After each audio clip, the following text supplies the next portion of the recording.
And how do you do that in your classes? Just briefly, I don't want to take Yeah. up too much of your time, but you talk about this No. very beautifully in one of your essays, and I just Yeah. would love to touch on that if you don't mind. Thank you. I do it in many different ways. So, the first way that I do it, which is more recent, is I integrate many forms of emotional regulation into my classroom now.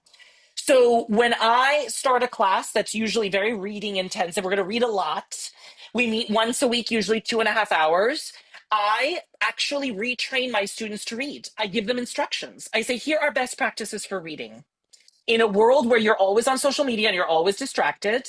Part of the reason that you can't handle change is because you can't even sit with yourself for 1 minute. So let's just work on that.